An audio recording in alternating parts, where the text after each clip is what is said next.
double boiler is a big pan of water with a little pan, and then you add in half a cup of water.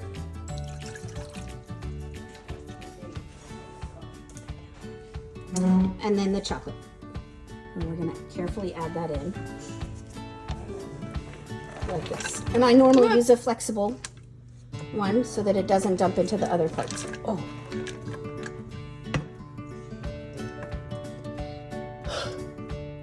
Okay. Whoops. Then, get the green spatula. Then you're going to mix the chocolate slowly until all the big chunks are melted. Some of it is digging it up from the top, like Scarlett's doing right now, and some of it is mushing the chocolate so it melts. So a double boiler, you see that it has this pan is the hot pan, and it's slowly heating the little pan up, and that's the intent to not burn the chocolate. And if you go slow, maybe 5 minutes, if that, you'll see it come together.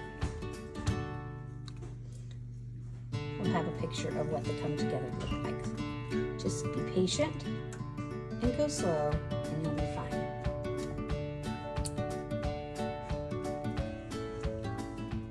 Scarlett's doing a great job.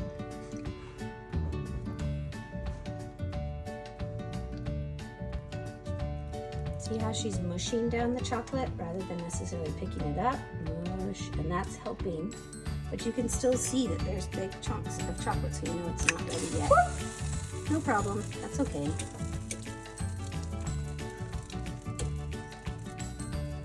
But it's hard, she's mushing it hard and it's still hard to get. It feels like it's not incorporating, but just slow, and you'll be fine.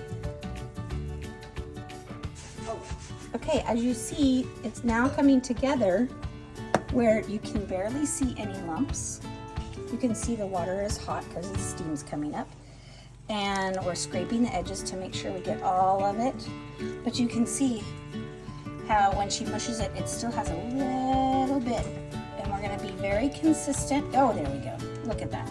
Now the chocolate's pretty consistent. It's easy to move around. It's fully melted. Great job. Now you put it directly into the cake, and you can even put it in hot, no problem. Okay, so now we're putting the hot chocolate into the bowl of the butter and the sugar and the vanilla. Getting all of it, of course, out of the yummy chocolate out of the pan, and putting it in. But it's already starting to melt the butter, as you can see. Okay, looks great. And then we're going to mix again.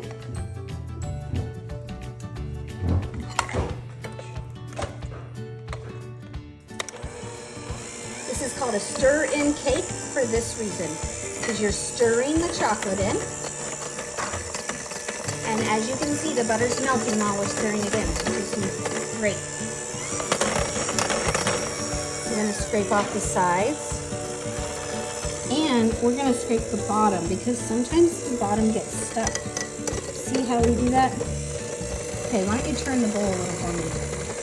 Yeah. So, we're going to scrape all the sides to make sure that we got everything mixed up, because you can kind of see that sometimes it gets at the bottom.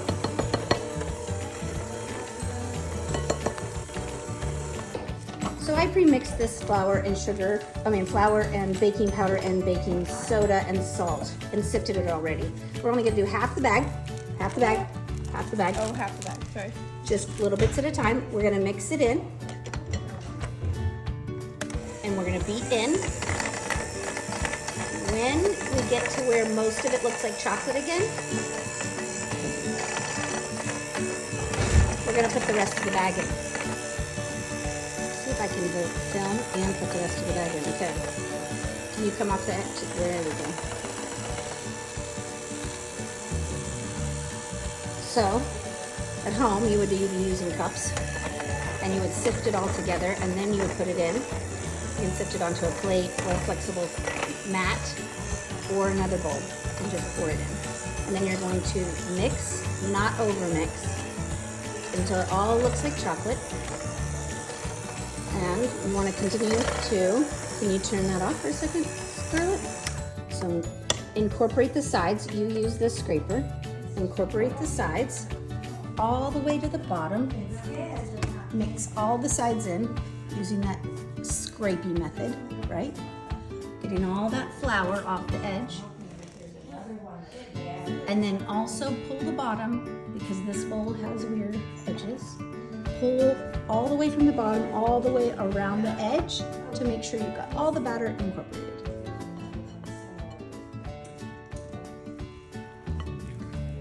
Excellent. So now we have our buttermilk and our coffee together. We just mixed it all in one container. You don't have to have them separate, or you could if you want to.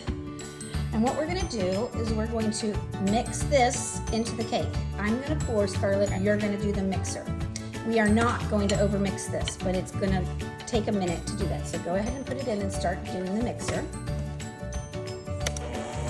And while she does that, I'm gonna slowly incorporate the mixture together. You're gonna see it's gonna start being super liquidy. It's gonna look like it is chocolate water. But I do want to mention, you can see that you're still stuck on the bottom. So when you get to the point where we have all of this poured in, we want to do the same scraping method that we did before to make sure that we get all of it mixed in. See how we're doing that? Okay. Scarlett, when you turn the bowl, can you turn the bowl as you do? Yes. Good to have two helpers. So you can see this is really liquid, and that's okay. That's the way it's supposed to be. But at this point, this is where you don't want to overmix it. So we probably can turn the beaters off. Excellent. We'll take one more swipe around, but you see how drippy it is. See? Super drippy. Way more than a normal cake. This is called a stir-in cake. Okay? Okay, we sprayed our pan really, really well. Normally we're gonna do 2 rounds, but in this case, we are gonna do a 9x13. So we spray our pan really, really well.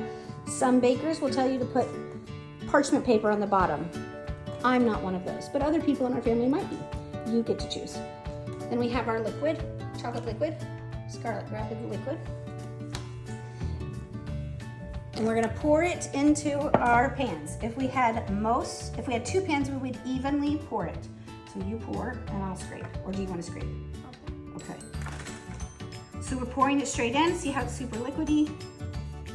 And then we scrape the bowl like this. Can you see the scraping, Amy? Yes. Okay, dip it more. Whoop. There we go. And then it all evens itself out and you put it in the oven for 30 to 35 minutes.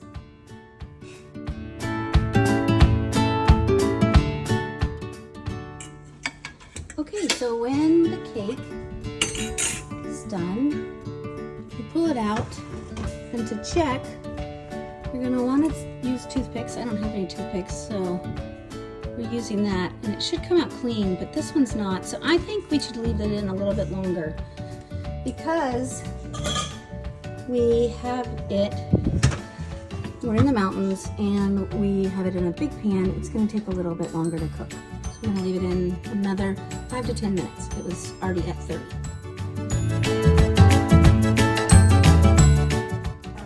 Okay, we're gonna try one more time and see how we are. Much better. I forgot a fork.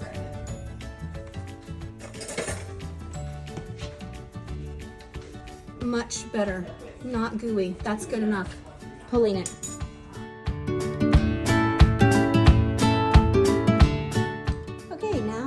The icing.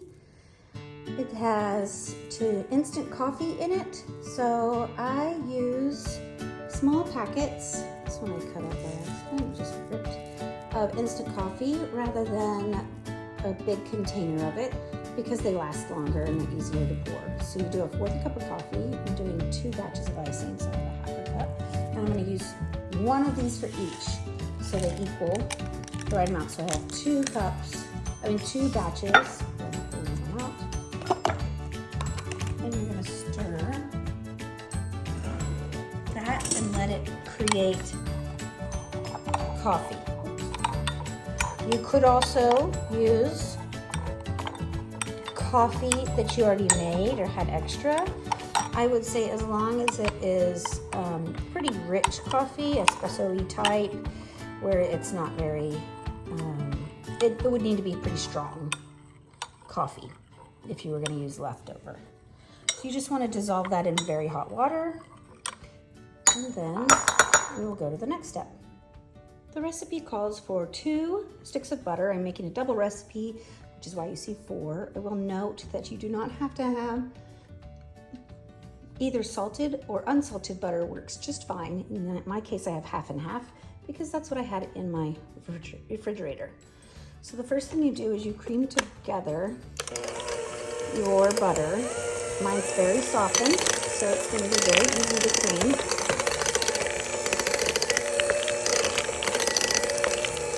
What this does is it adds air into your butter. So you want to do this for a bit, like, I don't know, 5-10 minutes, maybe more. I don't really know, I'm not really a chef, but I think that chefs want you to do it for quite a while. What will happen is it will start to get very big and airy as you continue to go around and put more and more air in. And then after you've done that, you're going to put in the sugar, the cocoa powder, and the coffee. Mix them together and make that. Now I'm going to put in the cocoa powder, 2 tablespoons. In this case 4, because doubling the recipe.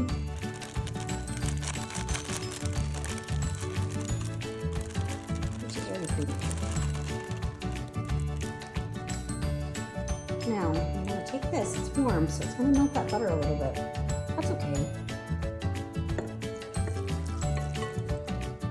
Put that in, and I'm going to mix it around before I put any more other ingredients in, just a little bit, just so I can get the first part homogenized. Then I'm going to do, I don't have a helper right now, so then I'm going to add little bits of sugar. I will note if you're making 1 batch, half a bag is a pound. But you're going to do little bits of sugar at a time so that the sugar does not go all over your kitchen. You're going to incorporate slowly, getting all of them at the same time, like so. And then you'll add more. You could sift it if you didn't want those little balls in it, but I don't have a sifter, so we're going in the way it is. And you just keep incorporating it until it becomes frosty. I'm doing it slow at first. I'm going to speed up here in a minute. Let's get all this sugar in. So I have all the sugar incorporated in now, and I'm just going to whip it a little bit longer. Just get it a little more fluffy.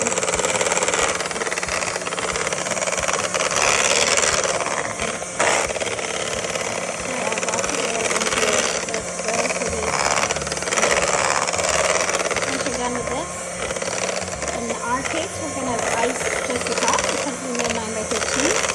But if you made 2 9-inch pans, you would ice the middle, and then ice the top, and then the sides if you wanted to. It also tastes just as lovely, just icing the middle and just icing the sides, or the top, and leaving the sides good. Okay, I've got my 2 cakes here. My icing. I'm going to take this one and ice this one. They're still a little warm to the touch. I would cool them off more, but I want to get over to the reunion. So we're going to just go ahead and put it on. So I'm going to put this in the holder. And I'm going to take half of this icing mixture, if I can. Yeah, worked. And put it on one cake.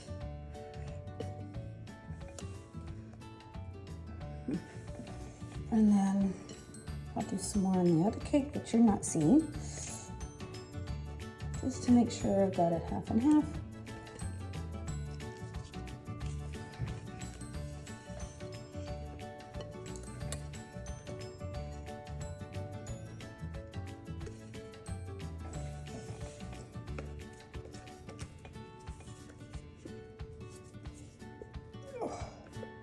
This bowl is heavy.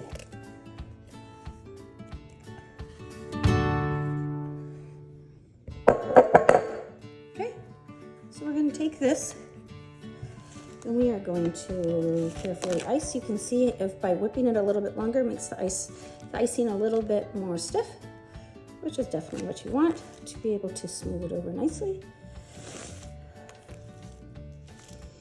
And then you just put it all over the cake. Very easy, and it's delicious as well. Always enough to have licking abilities. Enjoy.